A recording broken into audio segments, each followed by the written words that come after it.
ఇంట్లో ఉన్న బంగారాన్ని విడిపించి ఆ రోజు ఆన్లైన్ రేటుకే మేము కొంటాం. Sharma gold company. నమస్తే, వెల్కమ్ టు సుమన్ టీవీ. నేను మీ సుమన్ టీవీ ఉషా.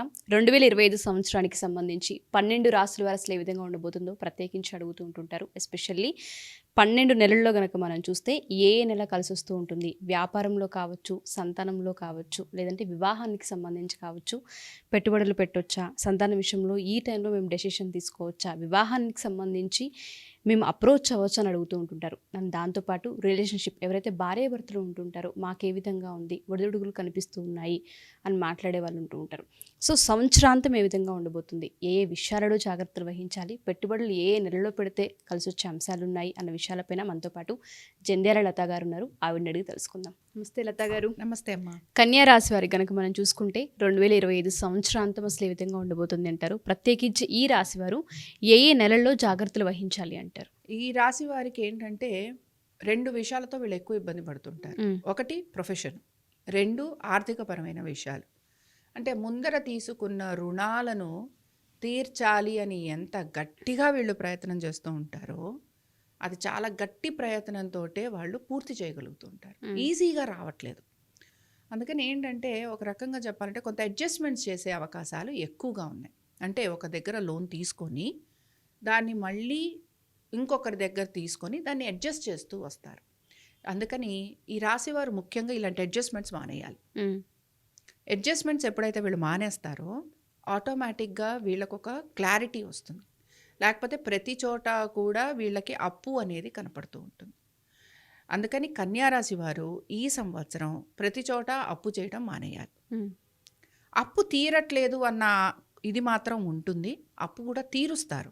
కానీ ఈ అప్పు తీర్చే సమయం ఏమిటి అని అంటే ఆల్మోస్ట్ వీళ్ళకి అక్టోబర్ నవంబర్ రావాలి. వస్తే తప్ప ఎంతో అప్పు తీర్చే అవకాశం వీళ్ళకి రాదు. ఆర్థికంగా అనుకూలత ఉంటుందా అంటే అప్పులు చేసామంటే ఆర్థికంగా అనుకూలత ఉంది, కానీ మేము సంపాదించుకుంటామా అంటే సంపాదించుకునే యోగం కూడా ఈ రాశి వారిలో కనపడుతోంది. ఉద్యోగాలు మారాలి అనే ప్రయత్నం చేస్తున్న వారికంటే కూడా ఉన్న ఉద్యోగంలో మేము కంఫర్టబుల్గా ముందుకు వెళ్ళిపోతాము అనే ఆలోచన ఎక్కువగా చేస్తూ ఉంటారు.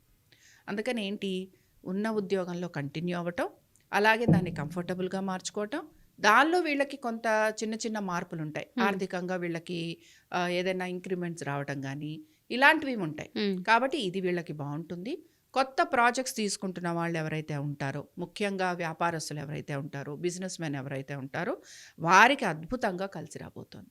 బిజినెస్ చేసే వాళ్ళకి చాలా కలిసి వస్తుంది అన్నమాట. ఓకే, సో బిజినెస్ చేసేవారికి బాగుంది.